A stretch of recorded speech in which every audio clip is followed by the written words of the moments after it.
So this is So you can see it right there on your right. That's what they're seeing. here. Yeah, that's what they Okay. see. And we've got the dog barking. Excellent. Good, yeah. All right. Hold on. Look.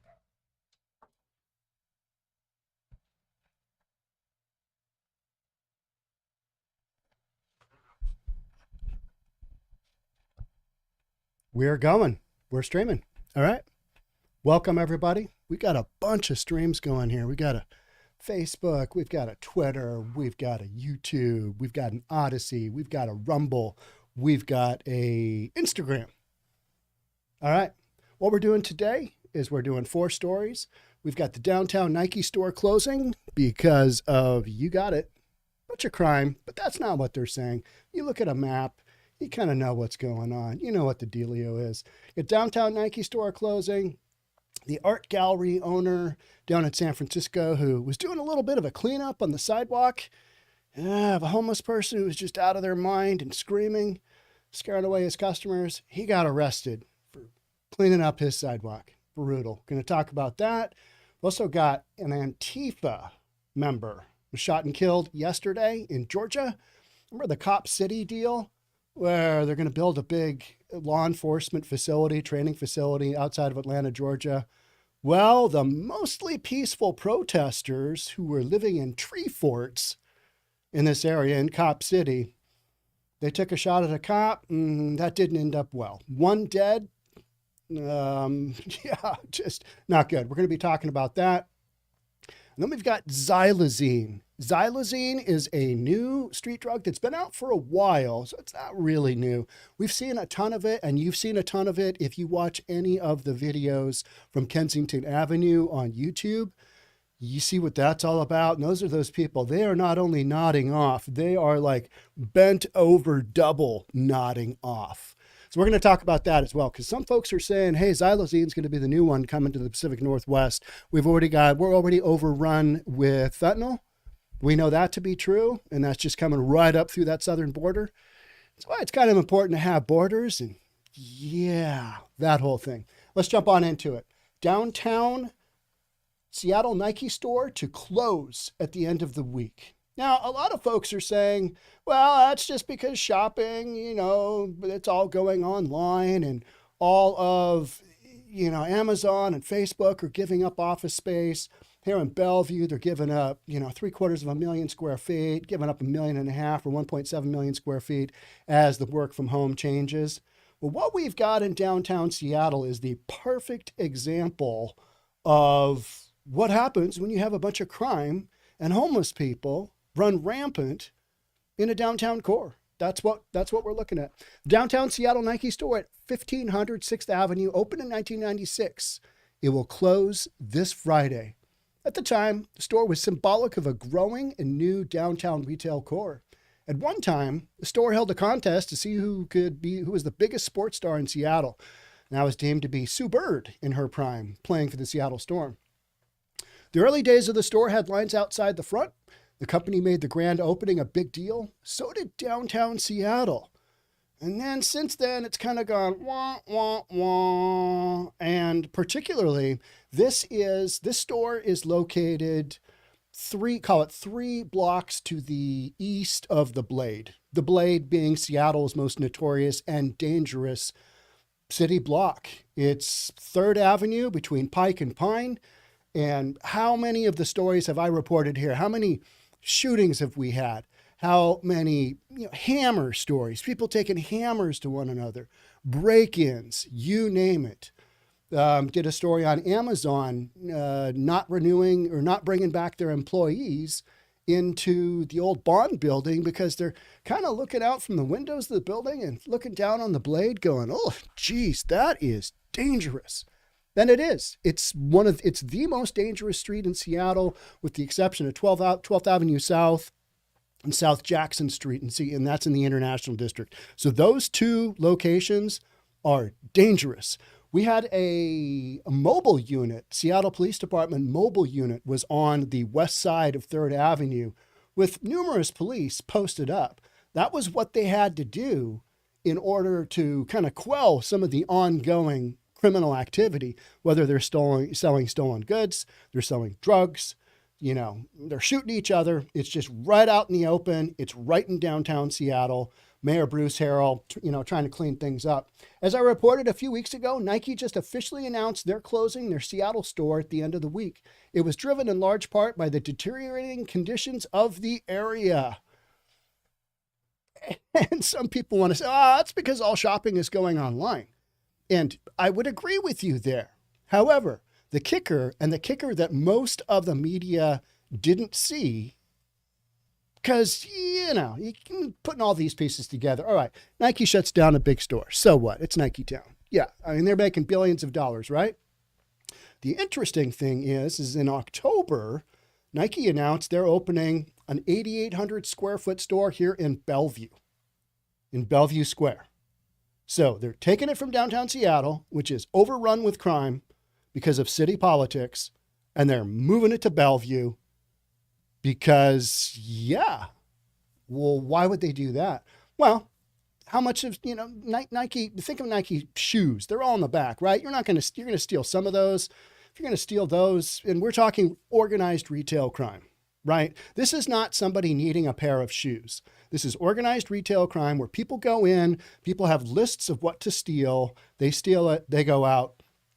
They either sell it for the next hit of fentanyl or whatever drugs they're on. Maybe it's, maybe it's meth. Maybe it's the new Xylazine.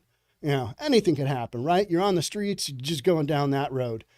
And so what you're going to be stealing, you're going to be stealing coats, you're going to be stealing shirts, you're going to be stealing all that clothing paraphernalia.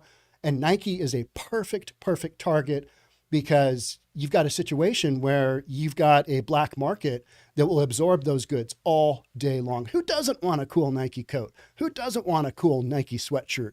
Who doesn't want some cool Nike socks? Whatever it may be. So you walk outside the street, we've watched people in the Target carry out literally 70-inch televisions and tussle with, security guards at the end. And then, it's carrying a 70-inch TV outside from inside of a Target. That's a lot of work. So, we saw the video of the guy just taking a break, literally taking a break because he was huffing and puffing. Man, it's hard work stealing stuff from Target. So you got a situation where the stores in Seattle are mainly, you get out that front door, boom, you're gone. In Bellevue Square, as in a lot of closed malls, you get outside the Nike store in Bellevue Square, you've still got to worry about security at the checkpoints because it's not an open concept mall. It's enclosed. So you've got that. So you're going to take away that factor, and you're taking away the fact that Bellevue is wildly different than Seattle. Downtown Seattle to downtown Bellevue, zero comparison. Even they're a few miles away. What are we? We're talking maybe 8 miles away, 9 miles away from, Nike store to Nike store. So you might say, well, everything's going online. And literally the sign on the store in the downtown Seattle one says, see you online. It might as well say, see you in Bellevue. And Bellevue doesn't have one Nike store. It has got to have two. Got one down at Factoria. That's kind of an outlet one. The one in Bellevue Square that's proposed, that's going in, that's going to be a Mac Daddy store. It just is. And they're pulling it from downtown Seattle because of the standard factors of what's happening in downtown Seattle. Now, what I do want to say here is let's play devil's advocate. All right, so you've got some new stores coming in. You've got Piroshki on the Blade, southern end of the Blade. And they've had a lease. That's a Russian bakery. They make some really cool stuff, really delicious stuff. They basically gave up their storefront because of crime and criminal activity and people doing drugs, trafficking, all kinds of crazy stuff in their restrooms. I mean, it's just off the hook stuff, right? You got some crazy stuff going on in downtown Seattle. And so they basically closed up. They recently reopened that store and said, well, if the criminal activity, is okay, we'll continue doing this. Okay, you got that. On the northeast end of the Blade, you've got Uniqlo came in with a big store, but they also came in with a big corporate security budget, and they've got guys walking around that, they mean business. They mean business. So if Nike has the opportunity to operate in an environment like Bellevue versus Seattle, that's not a hard call. And when Nike is looking at, okay, well, we've got XYZ number of shops, where's our loss prevention the greatest? All right, well, we got this one in Seattle. We're going to sell more stuff in Bellevue because our demographic is better. Let's just go to Bellevue. Why wouldn't we do that? So that's what they've done.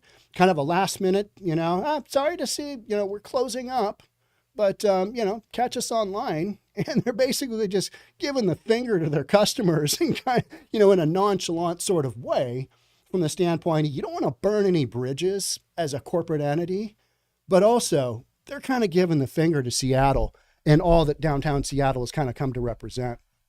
All right, let's keep going here. Nike isn't abandoning Western Washington, according to Nike's website.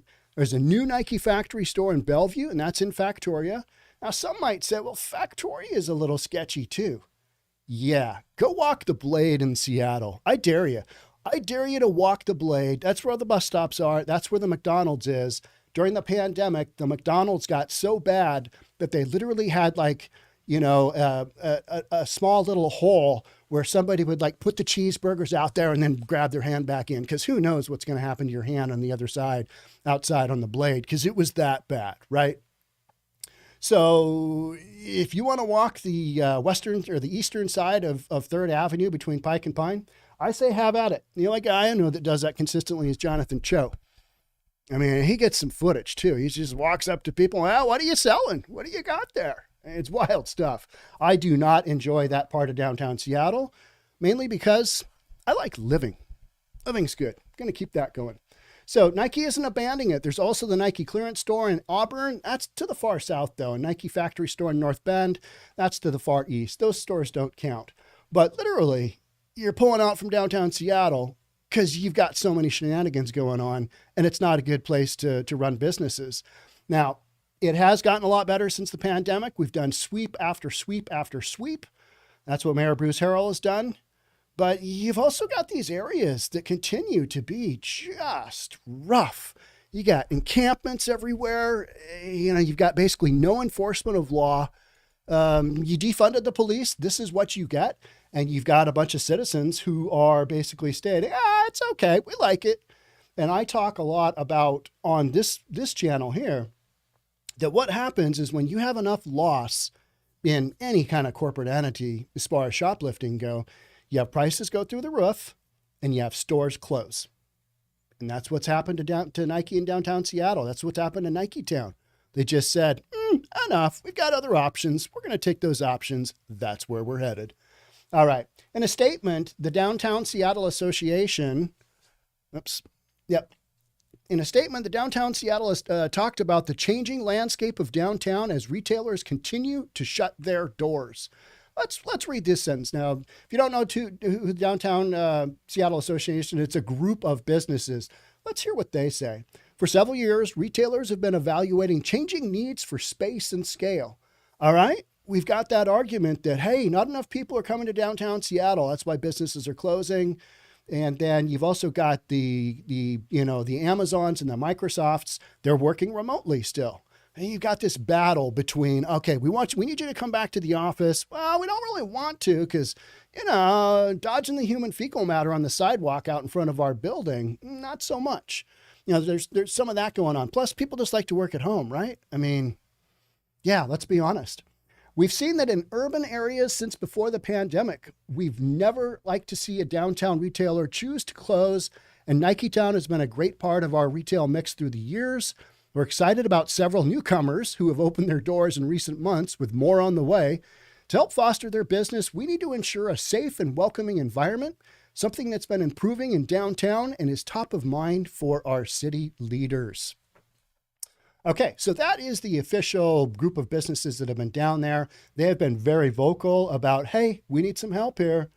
And Mayor Bruce Harrell has done sweep after sweep after sweep, clearing out, if you haven't been following my channel, I talk a lot about the homeless encampments because those exploded during the pandemic, mainly because we had a situation where the CDC said, don't sweep any homeless encampments because it's just going to spread the Rona. Well, we found out that to be completely not true because they're living outside. They're doing their own thing. And yeah, the Rona just wasn't spreading throughout those encampments. So these encampments just exploded. And a lot of what you see is straight up drug addiction and mental health care issues that have gotten away from folks. These people they need help. They need help. And oftentimes you'll see a combination of people addicted to drugs and then also that need mental help. They need, it's super unfair to let these people just run around and do their own thing. And if you spend any time at all in these areas of downtown Seattle, there's some crazy stuff going on. I mean, just some crazy people running around doing crazy stuff. And that's why you've got a situation where if Nike has the option to go a little further east and do their business there, that's what they're going to do. This isn't that hard to figure out, right? All right. Here's the last sentence I want to read here. Since the start of the pandemic in March 2020, the Downtown Seattle Association estimates that around 500 street-level businesses closed and around 300 new businesses opened in downtown Seattle. All right, so we had that happen. You could make the argument, all right, you didn't need to shut down businesses. You didn't need to shut down the economy. Florida didn't. Florida did just fine, right? I mean, statistically, look at those numbers. So you've got leadership that said, nah, we need to close all this down. So you had no people walking around in downtown. You had the proliferation of these homeless encampments. And at the same time, you had, basically a wide open go for criminal activity because we did defund the police, and the police have basically had their hands tied as far as what they can and can't do, as far as, getting a hold of these people, arresting them. And even if they do arrest them, prosecutors aren't prosecuting. We're not putting anybody in jail. And the way we know that is you look at the rap sheet of these guys that get arrested, like, it's 76th arrest, 45 convictions. He's done 17 different stints in jail. It's not that hard to figure out, right? So again, if you're a big corporate entity, you got an option to get away from that stuff. I'm not saying Bellevue's perfect. You're going to take that and you're going to run with it. You're going to say, yep, 2 thumbs up, better place to do business, better demographics. That's where we're headed. And that's what they're doing. Okay. So yeah, here's that story from Puget Sound Business Journal. Nike files plans for new retail store on the east side. It's in Bell Square. It's 8,800 square feet. So not a huge store, but a decent sized store. It's not a Niketown by any means, but it's another retail shop. And the majority of Nike stores are outlet malls. They're located in outlet malls. So you've kind of got that whole situation where a lot of business is being pushed online because businesses can't make a go of it with, crazy rents, shoplifting, and people shopping, online more than they are going into stores, especially in environments where they're worried about their safety from getting from their car into the building and then doing that again. So, you've got that to contend with as well in some of these areas where this is what's going on. All right, that's it for Nike and leaving the downtown.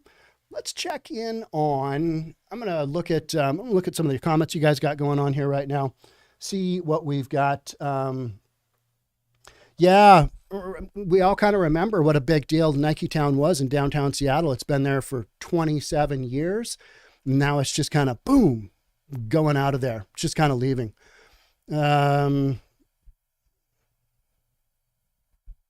side of the lake. Yeah. So Bellevue is separated from Seattle by Lake Washington, big body of water. We got a couple of bridges. It's only a few miles away, but it's a world apart. It's wildly different here in Bellevue than in Seattle. Thugtown. Yeah. Yeah. Bus those homeless to Moscow, Idaho. Oh, okay. Idaho. They're pretty much a hard no-go on homelessness as well. They kind of take that kind of thing very seriously. I've got a friend who just moved there, and he is very, very excited to be there. Homeless exchange program. All right. Okay. Had somebody say the other day, let's stick them all on an island in the San Juans. It's like, okay. All right.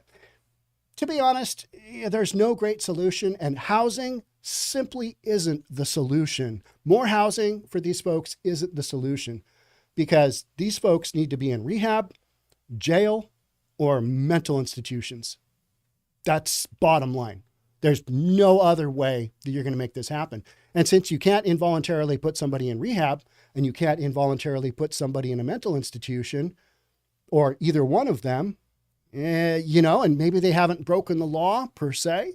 They're not criminals, but they're wildly addicted to drugs. And, we've decriminalized drugs and we've decriminalized most criminal activity. We've taken it all from felony charges down to misdemeanors. That's how you get an environment where your car gets broken into on the regular. It's just these criminals know nothing's going to happen. So, expect to see much of the same. See what else you guys are. San Francisco losing businesses too. Absolutely. I talk about that all day long. Portland is the poster child for losing businesses right now. They are hemorrhaging businesses like there's no tomorrow. Same set of circumstances. But the thing that I compare Portland to with Seattle kind of got ahead of doing those sweeps hard right after the pandemic was, basically deemed to be over. Whereas Seattle got ahead of the homeless sweeps and started clearing things out and started making downtown a little bit better looking. Work isn't all done. And, these homeless encampments, they get swept, and we play that whack-a-mole game where all of a sudden, that homeless encampment, it turns up over here. It's just, moving people around. That's kind of what we're doing. So that's not a long-term play to end homelessness. Putting up a whole bunch of homes, you're going to take crazy people, or you're going to take, wildly addicted folks to drugs, put them in housing. They're still going to have to do the same activities, which are either, breaking into people's homes and stealing stuff, or dealing drugs, or maybe some human trafficking, mainly their own human body, to pay for said drugs, right? You got wildly addictive drugs that are now super cheap. And then we wonder, how did we get here? How did this happen? Well, you voted it into place by the laws that you voted in, the politicians you voted in, prosecutors you voted in, mayors you voted it in, city council you voted in. So, make that vote count. You got to make that vote count, right? See what else you guys got going on. Why are people so desperate to use these drugs in the first place? That's a really good question. It's kind of like, what is going on in their lives? I would say if you want a deeper look on that, childhood trauma is often the root of addiction. I believe that is true as well. I also think there's a certain percentage of folks that are genetically predisposed to addiction. Not saying that's the excuse, but I think you take that along with some of the kind of other trauma. But if you really want to see kind of individual long-term interviews with people who talk about how they got where they are, Soft White Underbelly, I believe, is the best channel out there. And I believe in that guy pretty hard, because that guy gets demonetized on the regular because of his content. He's just basically showing the world, hey, here's what's going on. He does interviews out of Skid Row down in LA. He's a really talented photographer and a really talented videographer, cut and editing. And so if you want to see how people got where they did in Skid Row, Soft White Underbelly is a really good, and they have a really good channel to check that out. And No Jobs. Seems like it's all by design. It does kind of feel that way, right? I mean, all of a sudden you've got fentanyl being, distributed. It just, boom, came on since 2018. All of a sudden you've got this massive, massive demand for fentanyl because it's wildly addictive, super strong, and now it's become really cheap, right? And it's just being run right up through the southern border. I mean, we know that because all the drug busts that happen at the border, they're not happening at the Canadian border, are they? No. El Norte. No, they're not. So, what do you got going on there? Let's see what else we're talking about over here. Yeah, Mark Leda. He's the guy on Soft White Underbelly. Man, his storyline on the Whitakers out of, were they Kentucky? Appalachia? He followed them for 20 years. That is some wild, wild stuff. All right. This one I am not happy to report on. This one I am really disappointed. Gallery owner who hosed down distraught homeless woman sitting outside his upmarket business in San Francisco is arrested for battery.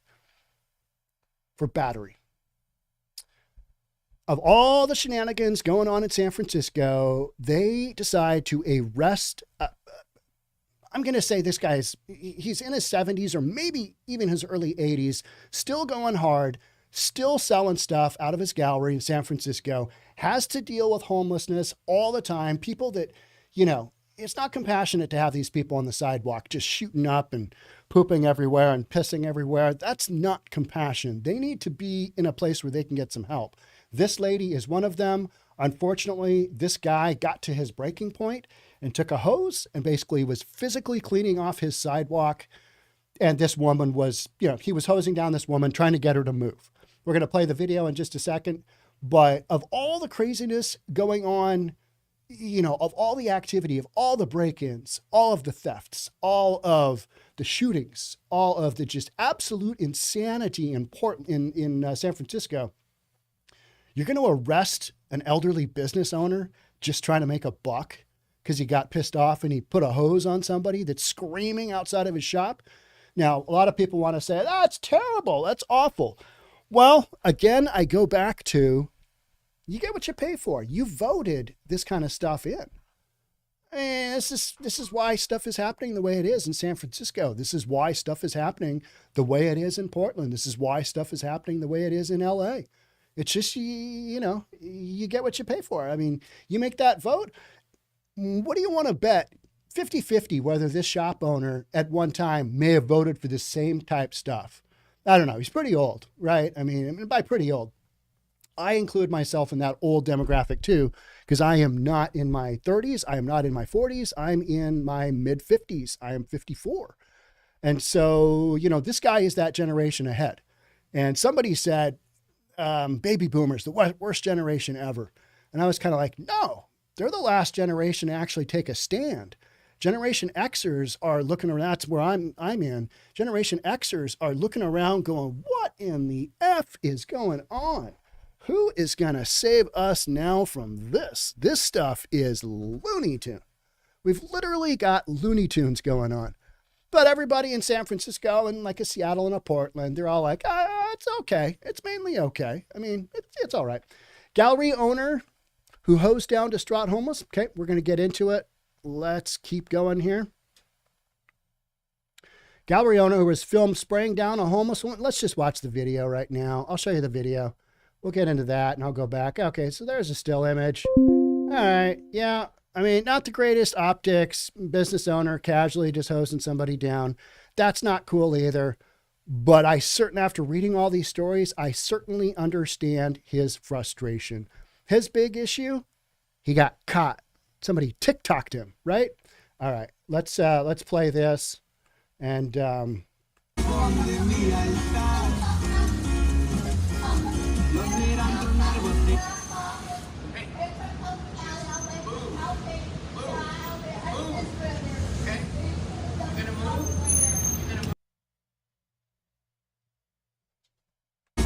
play it again. Quick video.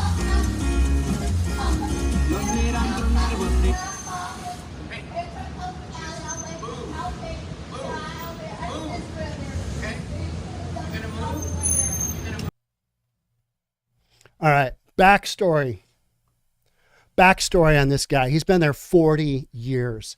He's a tax-paying business owner. He has watched San Francisco just literally go down the tube.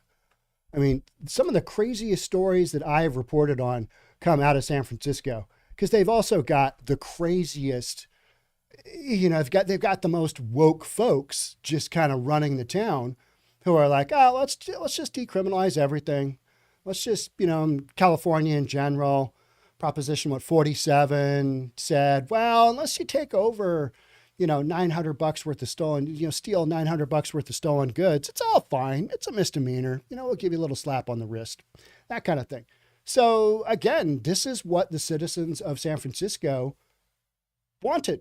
This is what they want. Now, where it's kind of gotten out of hand is that the cat's out of the bag. And now you've got a whole bunch of homeless folks living, willy-nilly everywhere, hopped up on fentanyl, maybe some mental issues on top of that. And you've got this combination that cat ain't going back in the bag. Certainly not anytime soon. Certainly not easy. All right. So, gallery owner who was filmed spraying down a homeless woman with a hose in front of his San Francisco store has been arrested for battery, hours after the city's DA said he would face charges for the widely seen incident.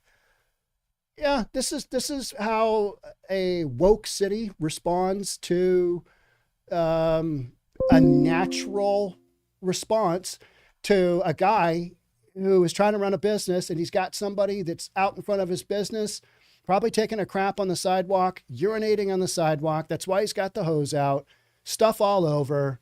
You know, maybe they're shooting up. We don't know. We don't know what the backstory is. We don't know how many other people this guy has dealt with too. And I'm not trying to make excuses for him, but so many of the storylines I read, there's an entire group of businesses in the Castro district in San Francisco that basically have said, we're not paying our taxes anymore because you, the city of San Francisco, aren't giving us any value. When we call for 911, they're not here because there's so much stuff going on. They can't get to it. Plus, you know, after how many break-ins do people just kind of go, okay, yeah, this is what we're doing. Collier Gwynn, the owner of Foster Gwynn Art Gallery, is currently being held on the misdemeanor charge stemming from the January 9th altercation, police said Wednesday following his arrest. You know, one of my thoughts was there is so much security footage out there of criminals breaking in. We're not arresting those guys because we can't keep up with them because there's so many of them. But one white dude who's been very outwardly, he's basically said, I'm not apologizing for my behavior. Go F yourself. Yeah, he's taking a stand. He's like, yeah, whatever. Now, what's going to happen? This guy's going to be made a poster child of what happens if you take matter into your own hands and you actually literally clean up your sidewalk. That's what he was doing. Somebody made the comment this morning on YouTube, and one of the comments was, hey, the real crime there is he didn't apply soap too. He didn't use soap. Water and no soap, that's criminal activity. I thought that was kind of funny. So earlier in the day, the San Francisco District Attorney's Office issued a statement announcing that a warrant for Gwynn's arrest had been issued following pronounced public outcry over the footage, which was filmed on a day where temperatures hit 49 degrees. 49 degrees, that's warm. Summer, I mean, in winter, that's almost 50 degrees. 10 more degrees, and that's shirts off weather here in Seattle. 55 is probably shirts off weather, right? I mean, we're just tough here because, you know, if we don't, we're never going to experience going outside because it rains so much. The video posted on social media spurred sleuths to search for and successfully identify the gallery owner. It wasn't that hard. He's standing out in front of his shop. So, and served as enough evidence to charge Gwynn, officials said following his arrest Wednesday evening.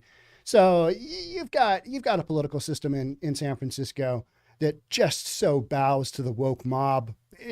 That's just embarrassing. I mean, seriously, this guy, you're gonna put this guy in jail for battery. I mean, there's no way. There's no way. I mean, this guy's gonna probably pay a little bit of a fine, and he's gonna go, this is a misdemeanor. That's all that this is. That this is happening is just the woke mob saying, oh, we can't believe this is happening. This is terrible for humanity and mankind. We can't have this. If convicted for the offense, Gwynn could face up to 6 months in county jail as well as a $2,000 fine. Somebody should research, hey, is there a GoFundMe for this dude for, you know, really good criminal attorney? Is there, we need a GoFundMe. I mean, seriously, this guy, I mean, all the people you're going to lock up. No, I say hard no-go. It's just ridiculous. The alleged battery of an unhoused member of our community is completely unacceptable. So are the conditions that San Francisco has devolved into. So are the conditions that Portland has devolved into. And I talk with cops all the time down in Portland. Some of the stories they have are wild. They're wild. OD Alley? Yeah. That's not exactly where the first bus stop is for the tourism in downtown Portland, is it? San Francisco DA Brooke Jenkins said, referencing footage that showed the store owner nonchalantly dousing the unnamed woman with a stream of water. Jenkins went on to reveal that the victim did not seek to file charges against the store owner.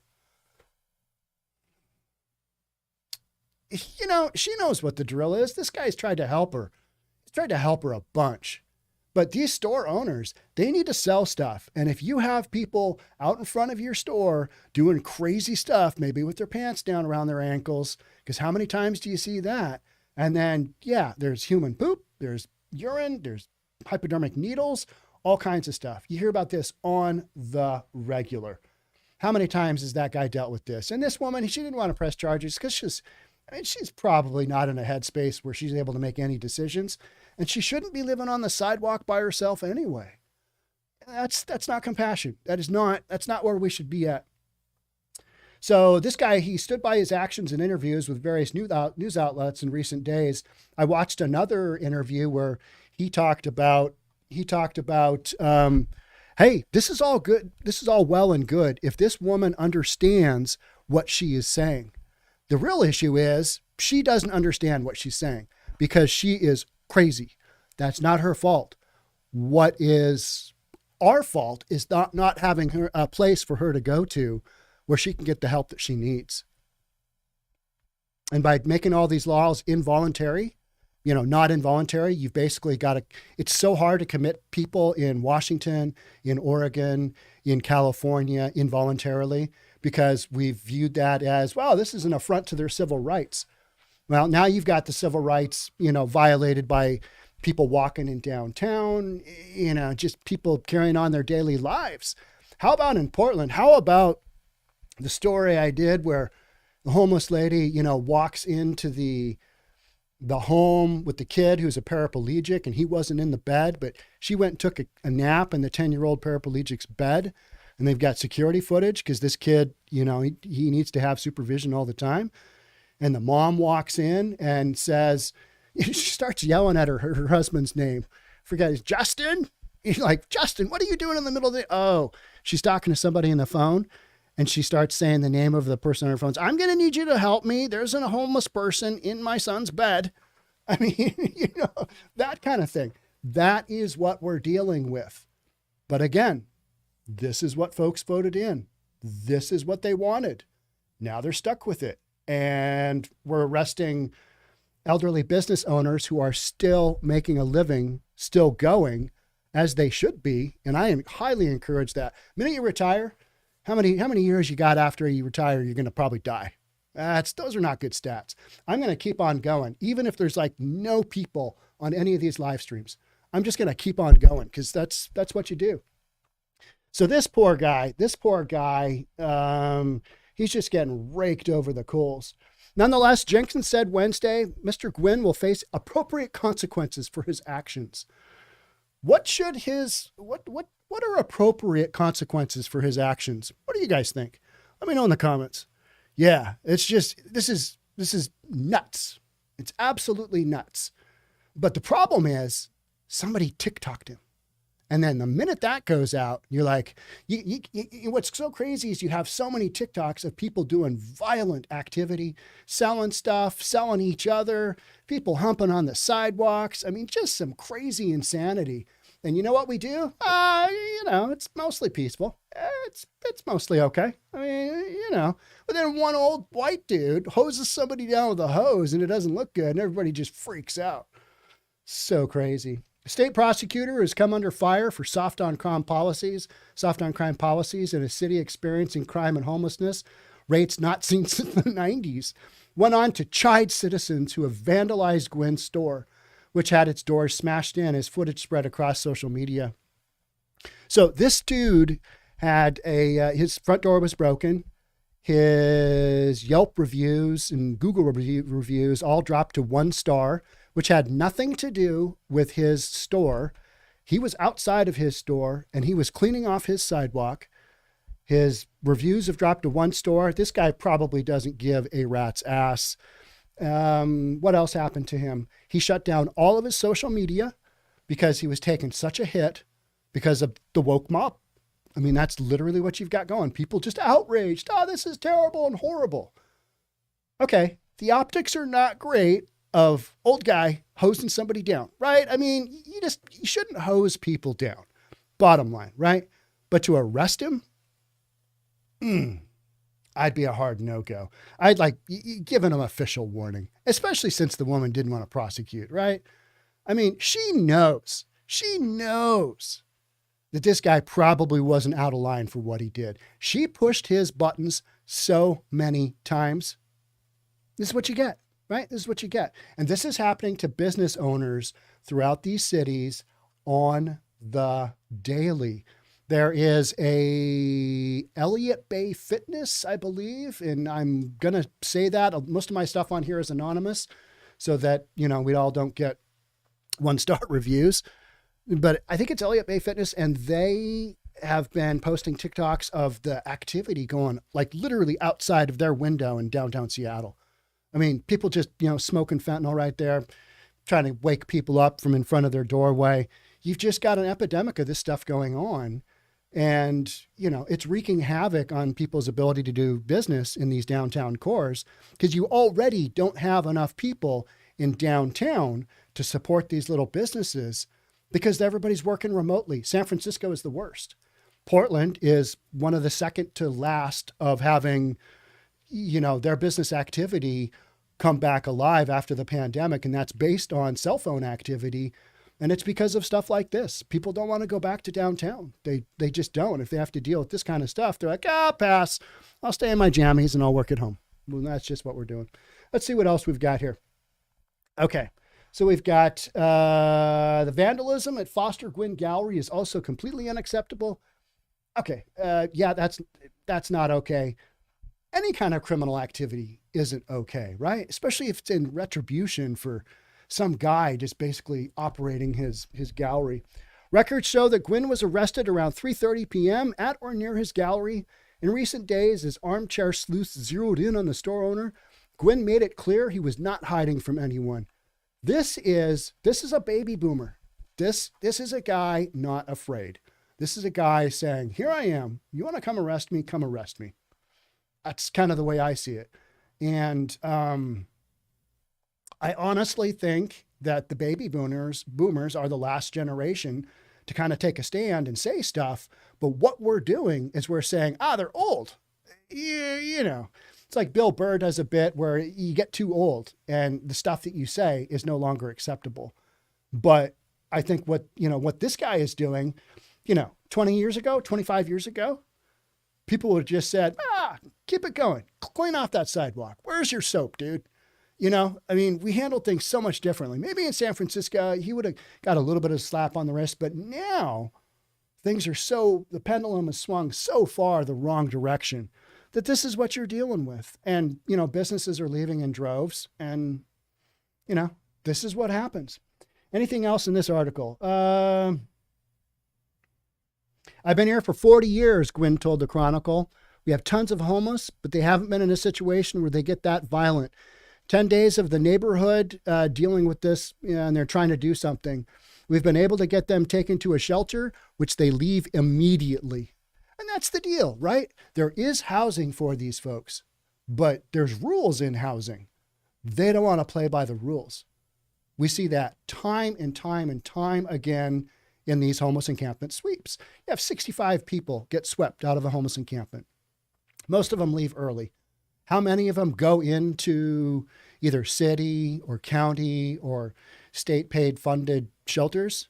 1, maybe 2, maybe 3, because the vast majority don't live in a system with rules. They want to continue doing their lifestyle, and that lifestyle, it doesn't abide by a set of rules. It's way out there. And that's kind of that's why the homeless encampments look the way they do, Ask anybody who goes and cleans up around them. We Heart Seattle. Ask them what it looks like. These are not orderly. This isn't orderly stuff. All right, that's it for me on the second story. I'm going to jump over to the comments, see what you guys are talking about. Is Greater Idaho moving ahead? That is an interesting one, isn't it? I saw Tim Pool address that there's legislature that somebody, I think it's in Eastern Oregon, is putting together. They want to secede from the Union, right? They want to take part of Eastern Oregon and move it to Idaho. Now, that would take a whole bunch of, it would take an act of Congress, essentially. I don't think that'll ever happen, but the fact that it's happening kind of tells you what's going on. Because this kind of stuff that we're talking about here, you go to other areas of California, you go to areas of California that are a little more red, they don't tolerate this stuff. They don't. Eastern Washington doesn't tolerate this stuff. Eastern Oregon, Southern Oregon doesn't tolerate this stuff. It's just your big coastal cities that have gotten, they just, drugs are okay, just do your own thing. Criminal activity, what's that? Everything's a misdemeanor. We love you as a human being. And if you decide to get the mental help you need, or if you decide to go into rehab at some point in time, we're going to stand behind you. But until you make that decision, we're here supporting you with clean needles and everything else you need to do to continue your lifestyle. And if you need to steal some stuff, we're okay with that too. We're not going to prosecute you for that either. I mean, that's kind of literally what we're doing, right? Uh-oh. Not catching up here. Okay, let's go with, this is a good one. Now, none of the news outlets are claiming that this dude who got killed by Georgia police is Antifa. But we know it is. We know it is. Because that's who's in there. This is Cop City. This is outside of Atlanta. This is a mostly peaceful group of protesters living in tree forts, protesting the development of Cop City, which is outside of Atlanta, Georgia. Let's get into it. Let's take a peek. See, I did a couple of podcasts on this from the standpoint of recently had 5 individuals who got cleared out and arrested for domestic terrorism charges by Georgia officials. Domestic terrorism. So Antifa members, domestic terrorism. And that's what it should have been during the whole Portland thing. That's what it should have been for the whole George Floyd thing. This is domestic terrorism. I mean, you got people running around hurling bombs at federal buildings. Yeah, that's what you've got. And that's literally what these guys are doing here in Georgia. And none of these folks, I mean, there's like one guy of the 5 that was arrested from Georgia. He looked like a local kid that just, deer in the headlights, and how he got involved with this arrest, who knows? But yeah, not good. So let's read this story. This just happened yesterday, but nobody's saying Antifa because they haven't identified the dude, but he's Antifa. We know that. Man killed and trooper shot as Cop City protesters cleared from a planned Atlanta police training center. The officer-involved shooting is the latest clash between protesters and officials regarding the proposed public safety training center, which will stretch 85 acres on forested land. Now, forested land, yeah, it's got some trees on it. It's going to be developed. If it's some pristine wetland area, it's one thing. But if it's just state-owned land and they need a place to build their deal, kind of like, all right. One person was killed and a Georgia trooper was injured Wednesday as officials cleared out the site of a controversial proposed law enforcement training center in Atlanta, Cop City. Tensions have been rising in the city over the proposed public safety training center, a sprawling stretch of 85 acres of forested land in DeKalb County that will have a shooting range, amphitheater, and a mock city that'll be used for training. Opponents have called the center Cop City, and protesters have camped out in the area of the proposed site to decry construction. All right. So what you're going to hear is these guys are going to say, we're just in there hugging trees. We built some tree forts. We love nature. We're not violent. Well, except for the Molotov cocktails they're throwing at cops and except for this most recent, mostly peaceful shooting of a police officer in the stomach. I mean, yeah, it's mostly peaceful. Like the rioting was after the whole George Floyd thing was mostly peaceful. Mostly peaceful rioting that caused $5 billion worth of damage throughout the United States. Mostly peaceful. Yeah, there's that. I mean, yeah, okay. So we'll keep going. Opponents have called the center Cop City, and protesters have camped out in the area of the proposed site to decry construction. A multi-agency operation to clear out the area of the future facility was conducted Wednesday morning around 9 a.m. They have been doing sweep after sweep of this area because there's shenanigans going on, right? Law enforcement located a man in a tent inside the woods who did not comply with verbal commands and shot a Georgia State Patrol trooper, Georgia Bureau of Investigation said in a news release. So I read through that official news release, and it was really pretty straightforward. They called him out. They had a bunch of cops in there. The guy cranked off a round. He shot a cop in the stomach, and they very quickly ended that. Yeah, that confrontation was over in a heartbeat. GBI director Mike Register said the man opened fire without warning. So he didn't say anything. He mostly peaceful, living in tree forts, but still at the same time shooting police officers. Yeah, that doesn't make a lot of sense. But what you're going to hear on the media is these people that love the land and love the forest were doing nothing but in there hugging trees. And yeah, it was an unfortunate, confrontation, and the tree hugger was forced to defend himself by shooting a police officer first. Yeah, well, mostly peaceful. Other law enforcement officers returned fire, hitting the man who died at the scene, the GBI said. Man's identification is pending next of kin notification. Officials said a handgun and shell casings were located at the scene. The injured trooper was taken to a local hospital where he underwent surgery.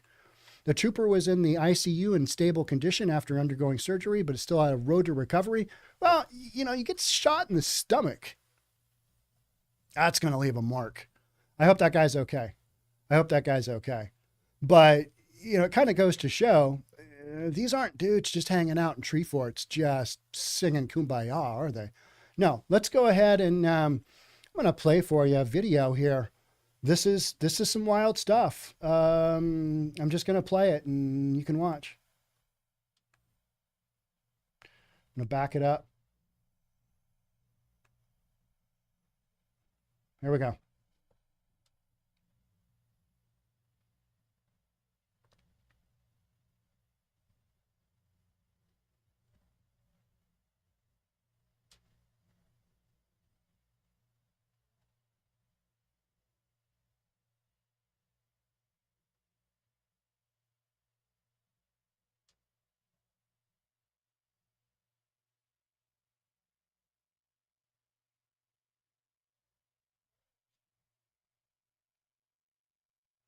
So they love the forest so much that they're willing to burn it down.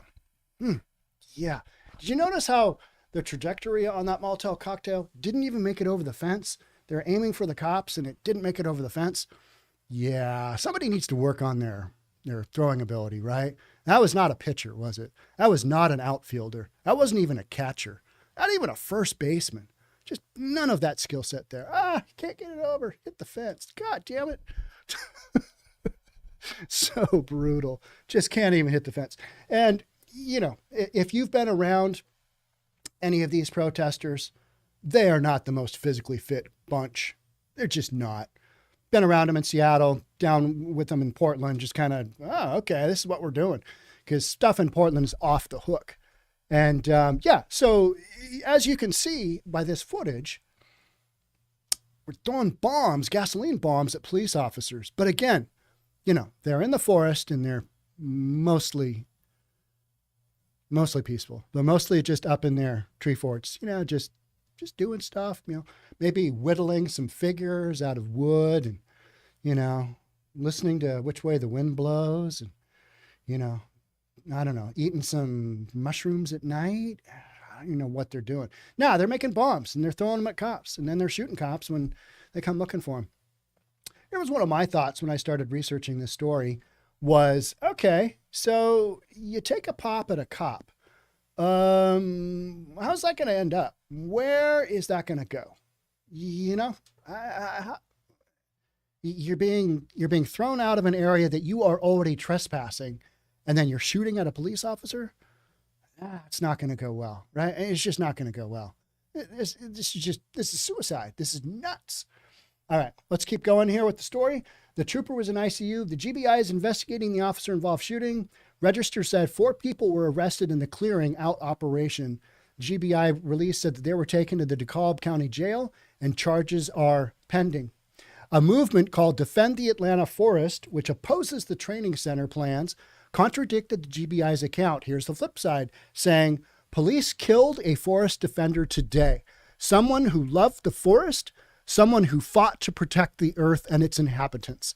This is why we organized to stop Cop City, and we will. No, you will get steamrolled. They will build Cop City, and you will probably spend some time in jail. That's reality. Organization said the operation was part of a pattern of police directly threatening the lives of protesters and moving through the woods with drawn weapons, which has occurred intermittently for the last 8 months. Well, when you've got people throwing Molotov cocktails at you, trying to kill you or set you on fire or set the forest on fire, I don't think going through the forest with a drawn weapon when people are trespassing is probably out of line. It's not out of line at all, right? So the group said their ground sources reported hearing 12 continuous rapid-fire shots, not an exchange of gunfire. Well, first guy fired his gun, and the other cops fired theirs. So, whatever. We know there is no history of protesters shooting firearms at police in this movement thus far, but there is a significant pattern of police acting jumpily. Well, you get a Molotov cocktail thrown at you, and you know they've got bombs in there because the 5 that were arrested on domestic terrorism charges because they were making bombs, making verbal threats and pointing firearms at people they encounter in the woods, the statement said. So that's probably some kind of lawyer making a statement for the, tree fort, people LARPing in the tree forts. NBC News has reached out to GBI for comment regarding the allegation. The Atlanta Solidarity Fund, a group that supports individuals arrested at protests, tweeted, "We are preparing a legal team to investigate and pursue a wrongful death suit." Now, what happens there is that cities and entities typically settle. They settle wrongful death lawsuits, even for millions of dollars, because the cost of going to trial is so expensive and their liability is so great as far as the exposure on what if for some reason, it comes to light that the city, even in a case like this, has some negligence, costs even more. So they settle. So that's why these folks are going to go with the wrongful death suit. Doesn't help the dude that's dead, but, maybe the family will get a few $100,000. Register said over the past several months, law enforcement has experienced growing criminal behavior and terrorist acts by individuals and groups who oppose the training center, which is part of a $90 million public safety campaign in Atlanta. So here's the deal. This is Antifa. They don't like anything to do with the cops. This is a big training center. They need something to do. They're going to go build tree forts and they're going to hang out there and do what they can. And unfortunately, this is the latest incident in this whole saga. Just like Chop and Chaz ended with the lives of 2 black kids being taken, and then the Mayor Durkin decided, well, this isn't the summer of love that I was hoping for. And, we're going to put our police back in the East Precinct and we're going to shut this whole Chop Chaz thing down. And all right. Am I still going? I need to hear from my producer. I'm still going here on the connected to AirPlay. Still going here on Instagram, but rest of my stuff, not seeing it. Okay. All right. I'm going to keep moving on. Okay. Maybe that website just blew out. All right. Okay. I'm just going to go with that. And we're going to keep going because it looks like everything is still going. Got all this technology. I've literally got massive screen here with my stuff. And I've got a phone here streaming to you guys on Instagram. I've got another iPad. I got another iPad running a clock. I've got my main camera, secondary camera, and another one up there. So there's a lot of nonsense going on here. But it's also a lot of fun. All right. So that's it for that one. That one didn't end up well for Antifa. Georgia police 1, Antifa 0. All right. Let's I'm gonna break and we'll go to our 4th story here, but I'm gonna go take a look and see what you guys are talking about and see what kind of comments we've got. Bush beer and something at Davos. How about that World Economic Forum going on? How about the guy from CNN, Brian Stelter? He's there. He's like, what? What are you guys even doing over there? They didn't invite Elon. Are you shocked? Wild stuff, right? Broadcast is live. Okay, thank you. Yep. I think I just lost a web page, but then it went down on another screen, and so much technology, so much stuff going on. At least Georgia doesn't pretend they're not domestic terrorists. Absolutely, Oceana. Absolutely. That's one of those things where if this would have happened in Oregon, this would have been, there would have been protests all day long. And they are, in Georgia, dealing with this a little bit differently. And I've had multiple people from Georgia reach out in the comments and say, yeah, we don't tolerate that here. It's like, good, you shouldn't. In Atlanta, you got a little bit more room for, I should say, shenanigans, but you get a little further outside and yeah, that's not what we're doing. That's not what we're doing. And I firmly believe the cops in these cities like Seattle and, San Francisco and Portland, they want to help the people of said cities, but their hands are basically tied. You've taken away all their ability to basically police and provide public safety. And how is that working? In areas like Georgia, you're still going to go strong, right? You're still going to go strong. And you're going to domestic terrorism? Absolutely. And that's what you got going on. So you've got a massive difference in the way that policing is being handled in one single country in the United States. Massive difference. And it's kind of wild to watch unfold. Atlanta is New York. You know what? I've been kind of hearing that. And when I say there's more shenanigans in Atlanta, I'm trying to give Georgia a break, but they would have they would have had grants and keys to the city in Seattle. Yeah, they would have. These domestic terrorists would have just literally. I mean, we gave them the keys to the Seattle East Precinct Police Department. Literally, same people. I was around enough of these folks. I don't know if I was around any of the folks that are in Georgia, but I was around for basically the second half of Chop Chaz, maybe the second 2/3 of it, something like that. Those folks weren't from Seattle. Most of those folks weren't from Seattle. So these folks in Antifa, or whatever you want to call it, the myth, the mythical 5 that just got arrested for domestic terrorism. These folks are, they're mobile units. They've got their own ambulances that they travel with. They've got their own food sources. They've got their kind of own ecosystem, and they're in Georgia, and Georgia is not having it. So it's wild to kind of watch. And that's why I'm covering this, because, what's happened down in Portland, there just hasn't been a lot going on because I believe their resources, they're elsewhere. They're, hugging trees and living in tree forts. Yeah, let's talk about that for a second. Mayor Jenny gave Raz Simone a recording grant, the warlord of Chaz.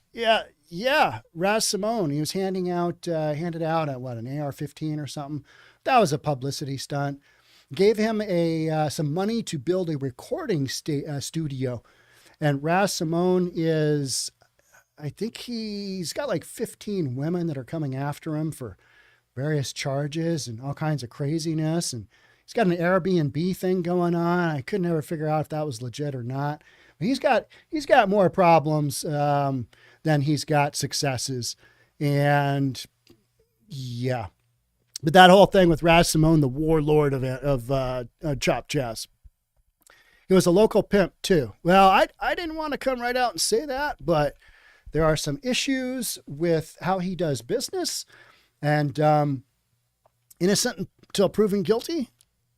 Yeah, now there's enough folks saying, and this is from his own Twitter feed. You can, Raz Simone is online, and his whole hip hop thing, and he's got all kinds of other stuff going on.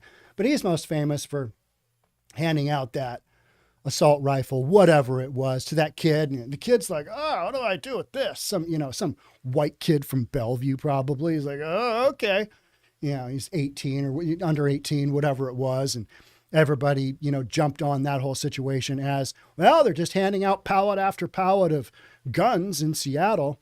And that's part of that storyline right there was some of the reason that I got into doing this, because the stories were just so wildly, out of control of what was really going on. And that's when I was like, well, I got nothing else going on a Sunday. Maybe I'll take a GoPro over and we'll just start recording what's going on over at Chop and Chaz. And so I did. And I recorded again and again and again. And then at one point in time, I had 22,000 people on a live stream. And somebody saying, why is a real estate guy providing the best live stream at an Antifa deal in Seattle? Good question. I don't really know the answer to that either. But it was something in my own backyard that I could cover that I figured needed covering. Because what we were also hearing, and especially from the conservative side of things, is that Chop and Chaz was a quadrant off 6-block area in downtown Seattle. I'm like, that's in Capitol Hill. It's not in downtown. And how are they going to fence off that area? I know the area well just because of my years of appraising and driving through Capitol Hill and using comparable sales from that neighborhood. And I'm like, well, how are they going to block it off? So I went over there and I basically shot a bunch of footage and said, hey, here's the deal. This is what I'm seeing. This is what's going on. And then I went down to Portland and for one very scary evening covered Portland, and things are out of control there. And during that time period, that was when Trump basically said, we're going to send in the feds because you guys are, bashing on a federal building. If your local government, if, Mayor Ted Wheeler can't handle this, we're going to send in the feds. And everybody just lost their minds. That's exactly when I was down there asking local people, hey, what do you think's going on? Asking cops, hey, what do you think's going on? And the cop would say, well, there's the federal building. They've got cameras up in there, believe it or not. And if you do something down below at street level, they know who's done it. They're going to go arrest those people. Simple as that. Does that make sense? And I was like, yeah, that does. That makes absolute sense. So in a couple of minutes from Officer Friendly, I don't know who it was, but a guy about my age on the steps of the Justice Center in Portland, we were able to dispel millions of words worth of just ridiculousess of, they're just scooping people off the sidewalks for no criminal activity at all. And they're just kind of doing stuff. And yeah, Portland's out of control. It was out of control, but not the way that you think, and not the way that it was reported in the media, that the police were out of control and the feds were out of control. They were basically defending their own building. And I stood there and watched it happen, trying to light a concrete building on fire. Good luck with that.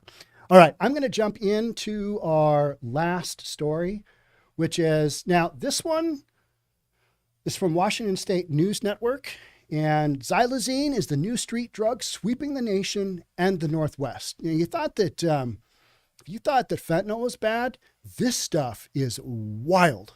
This stuff is wild. Talk about this for 1 second. Go and Google, YouTube, search Kensington Avenue in Philadelphia. If you haven't seen what this stuff is doing to people, it is mind-blowing. I mean, it's basically a large animal tranquilizer. It's not made for human consumption, but they cut it with fentanyl, they cut it with heroin, they cut it with all this other stuff. And it literally just incapacitates people, puts people down. So you think you've seen the walking zombies in Portland or Seattle? You got nothing. You got nothing on Kensington Avenue. It's a whole nother level. I want to go there. I want to experience it. I need a bodyguard. Who's up for bodyguarding me? I would need help. I'd be like, yeah, somebody save me. Somebody save me. All right, let's read this story. It's no secret that nearly the entirety of the United States are dealing with a drastic influx of the powerful opiate fentanyl over the last couple of years. It's shown up in nearly every street drug ingested and has been marketed to children directly through colorful varieties of look-alike candy. Yep, fentanyl is coming in candy-colored flavors. We've seen that in busts, numerous cities. According to the Center for Disease Control in 2021, 70,000 people died from fentanyl overdose in the U.S. That figure rose 25% from 2020 and is nearly double the amount of fentanyl overdose in 2019. And I bet you it doubles this year. Something like that. I bet you, exponential, right? To the point where people chastise me for saying, naloxone, the antidote to fentanyl, I'm not a big fan of having it just handed out everywhere because it kind of admits that, hey, the problem's out of control and we can't do anything about it except trying to fix it on the other end, which is let's bring people back from the dead. That's literally what's going on. And people have said, well, people are dying everywhere. We should have it everywhere. And then that got to thinking, well, if I did have somebody ODing, whatever situation I was in, maybe I should get some. So I ordered some online. You can get it for free here in King County. What are we even doing? How do we get here? No, it's okay. Just take whatever drugs you need to. It'll be good. You'll be fine. You'll live long and happy lives. The average age of somebody living on the streets right now, their life expectancy is between 48 and 51 years. And the average population is 76. Kind of tells you what's going on in the streets. It's not good. Not good for their health. Excuse me. The problem has gotten so bad with fentanyl that many households, mine included, now keep doses of the opioid overdose reversing drug Narcan in our medicine cabinets. I am getting some for my kits. I've got 4 first aid kits. Different cars, my boat, home, whatever. Residents of many states, including here in Washington, can even receive the free doses of Narcan from the state. News of this epidemic has spread far and wide, with nearly everyone knowing that it exists. It's with this in mind that we turn our attention to Mexican cartels and the Chinese government. Now, this is where we start to go down a little bit of a road where we know a lot of this to be true, but we've also got the author's interjection of what they believe to be the overall causes. We're just going to read this. We're going to read this with an open mind. The cartels know the addictive properties of fentanyl and that it will produce returning customers, at least those who don't die from an overdose. Absolutely true. The Chinese government, looking to weaken the U.S. as much as possible, sees a bright future for themselves as more and more Americans become addicted or outright die. So what we have, 120,000 overdoses last year, something like that. It was substantial. I mean, it was like, we had 1 million people die of COVID, and look how much, effort we put into that. And then you got 10% of that, and everybody's like, here's a clean needle. There you go. I hope you get into detox sometime. So the Chinese manufacture the fentanyl, where it is then shipped to Mexican cartels, who mix it with other drugs, press it into pills and more before sending it into North America. All right, so that's roughly where we sit with the fentanyl deal, right? We know that's happening because of where we make these busts of drugs, and we know, who's sending it through. And you've got that wide open southern border, even though we are told it's mostly closed. It's kind of closed. Well, it's not closed at all, right? I mean, you just watch video after video after video of, all right, there's some more dudes. There's 1,000 more people walking across the border. Yep. All right. And you also know that it's not closed because you've got guys like Eric Carr in New York City, Mary, New York City, going to the border, going to El Paso and saying, hey, federal government, we need some help. We are overrun up in New York City. I'm down here. Listen to us. These sanctuary cities are getting what they want, which is to try and help people. They're getting overrun because there's too many people coming across the border. All right. So the Chinese manufacture the fentanyl, where it is then shipped to Mexican cartels who mix it with other drugs. We know that. If you don't believe that story, then that's fine. But then ask yourself, where's this stuff getting made? Where are the chemicals coming from? Who's making it? How's it getting into the country? Where is it coming from? Ask yourself those questions. Both of those aforementioned players are very well aware of the focus being put on fentanyl, the additional U.S. District Attorney's offices being opened across the country, and now wide availability of Narcan.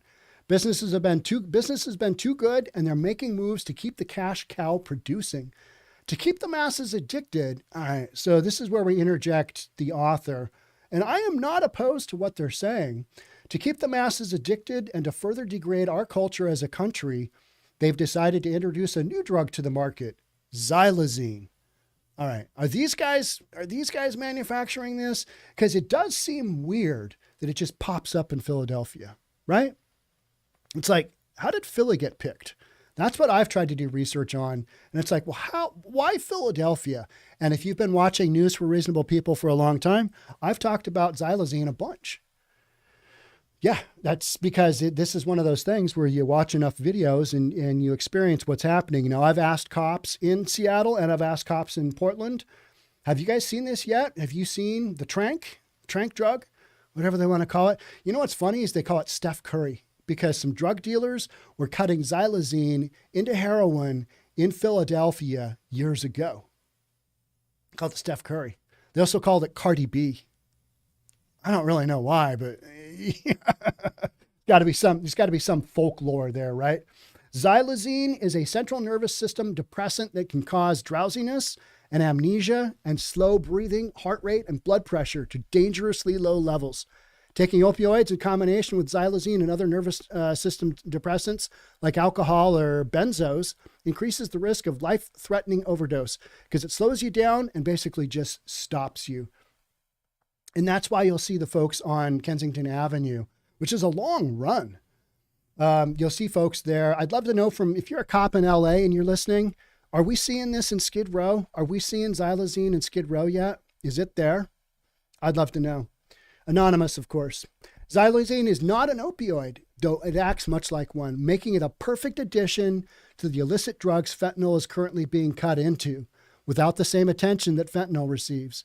Remember, fentanyl originally started as a cut to the M30s, to the fake oxys, to all that. They were cutting it because it was cheaper, right?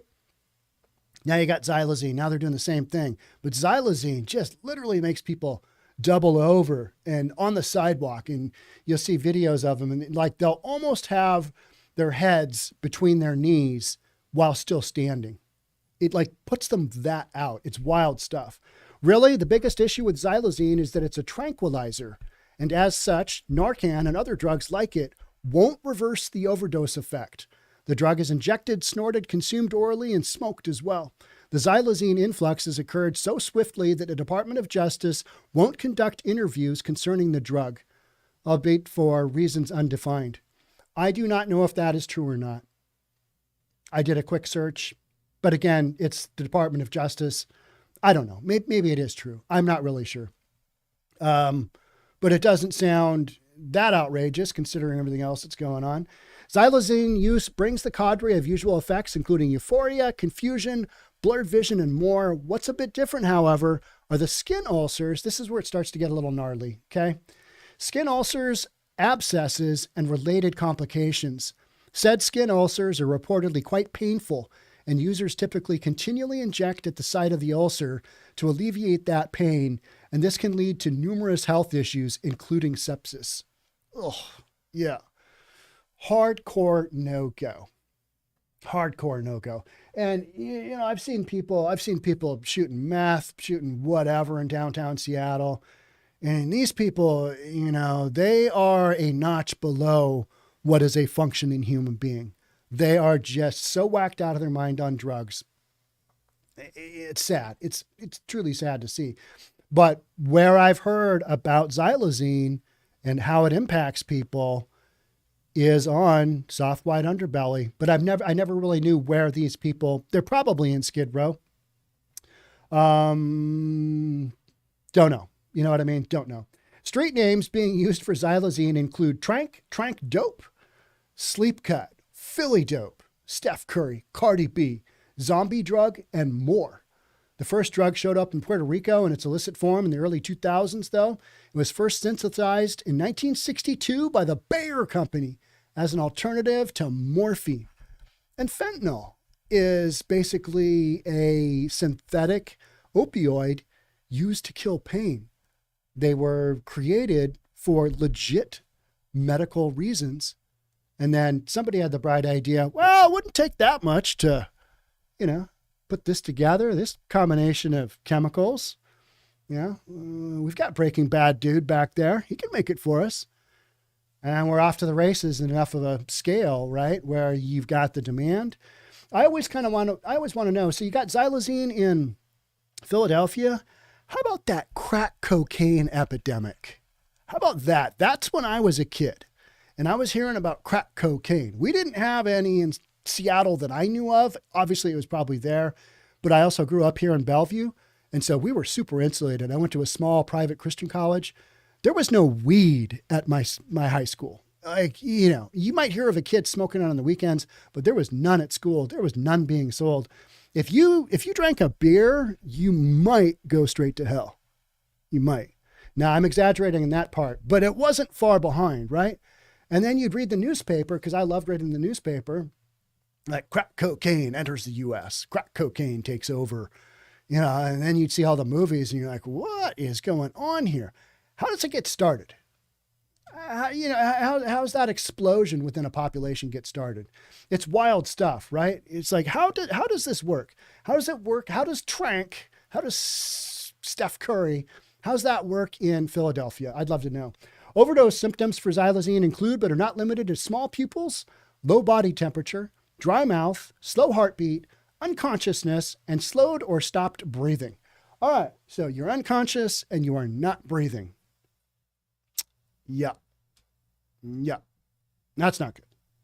That's called a straight up overdose, right? I mean, that's just kind of where we're at. It's, and so, you know, this stuff is just, the article goes on to say there's like one antidote known for Xylazine, but it costs like $100 a pop. And it's basically, you know, we just haven't even dealt with it yet. But I kind of wanted to do a full podcast on this because I'm hearing more and more about this. Because if you put this together with what's already going on with fentanyl, you know, what's super interesting is that I'm hearing more and more about people who go out and do the cleanups in the encampments. I hear from police officers, hey, this area used to be just filled with syringes. Now it's filled with little bits of tinfoil that you smoke fentanyl off of. I don't know if you've seen how that works. You know, you ground up a pill, you get it in powder form, you put it on a piece of tinfoil, you light below, it creates it into basically a vapor, and then you smoke it with a crack pipe or whatever straw or implement that you have. I mean, that's just kind of how it's done, right? So you've got areas now that used to have needles that now have bits of tinfoil with, you know, a black tar almost like layer on it, which is what you just burned up. And then you put some of that in your system and then you end up with abscesses. It's not good, right? It's wild stuff. All right. That's about it for the Xylazine. So I'm going to finish out here and we're going to talk about whatever you guys want to talk about. And Seattle, Portland will be the first to collapse. Absolutely agreed on that one. Because you've got a drug culture that is instilled in the people. How many rock stars have we had die from Seattle due to overdoses? Right? Seattle's always been kind of down that road. Seattle and Portland, we're kind of out here on our own in the Pacific Northwest. And you've always had this hard drug culture that's, you know, kind of driven the rock scene, and it's driven a lot of scenes. It killed a lot of people. But we still keep going with it, and we still keep decriminalizing drugs, thinking, well, people will make good decisions. I lost track of how many ultra powerful drugs are out there now. I know that is literally what's going on, right? I mean, it seems like we're being overrun with this stuff. It's just like it's happening so quickly, and that was part of the reason I wanted to, you know, get out ahead on this one, because Xylazine, horse tranquilizer. You don't even, there's just no reason for it, is there? Death penalty needs to be used for most egregious drug peddling offenses. Chain gang duty for low-level offenses. I'd be okay with that. But you know who wouldn't? All our local politicians, all our prosecutors, district attorneys, politicians. Just, it goes on and on and on. They're like, nah, that would violate somebody's civil rights. Can't have that. We can't put them all on an island in the San Juans. No, you can, but you choose not to. And then we wonder, why is this happening? Why do we have shoplifting, just at epidemic levels? Why do we have Nike leaving Seattle? It's because everybody's working from home. It took 2 years to go from gainfully employed to dead in a tent. Rest in peace. Doesn't take much, does it? You see the downfall of these folks, and it happens like that. And it can happen to anybody. And like I said earlier, I think there's a certain percentage of the population that is within their DNA, they're more susceptible to becoming an addict, to being addicted to whatever. And those people get a hold of these drugs, which are already highly addictive. They're going to be impacted the most. And that's who you are seeing in these encampments for the large part. Probably normal people to start it off. Maybe they started off, and I'm not saying weed's a gateway drug, but they probably started off with that because they're like, I want to try this. I need to feel better. And then they work their way into this stuff, and then boom, they're dead in a tent. Or they do not make it past 50. You got a bunch of years in a tent. It's not going to end up pretty, right? Yeah, of course. I try and read as many comments as I can. What is really good, degrading and demoralizing society? A lot of stuff that's really degrading, demoralizing society, but this is one of them, right? Ingredients shipped to Mexico and assembled, then smuggled in. That's my understanding as well. I don't have any personal experience with that. They found like 42 live liquid spent in a giant bucket from Mexico in your area. And yeah, and they've had huge busts here. And yeah, just some huge busts that are ongoing. Low quality weed is a gateway drug. Yeah, maybe.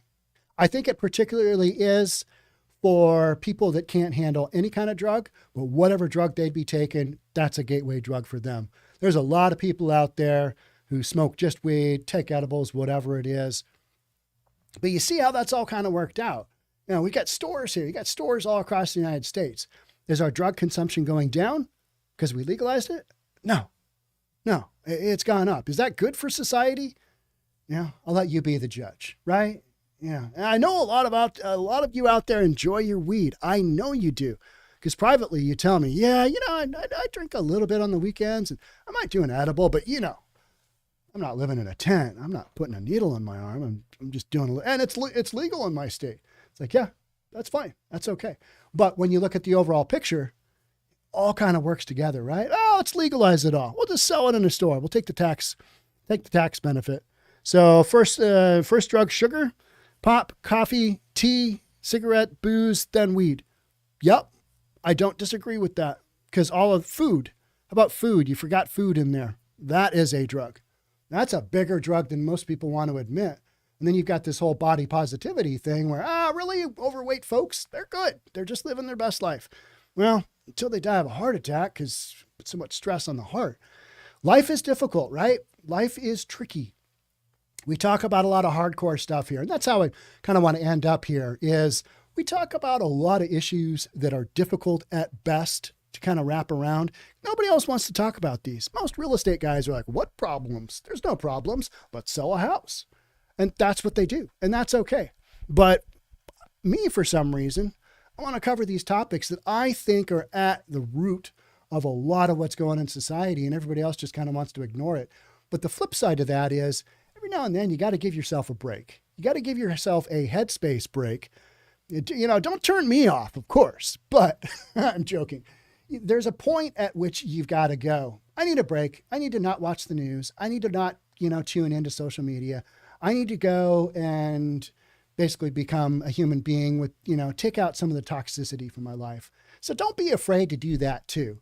Catch the news that you want.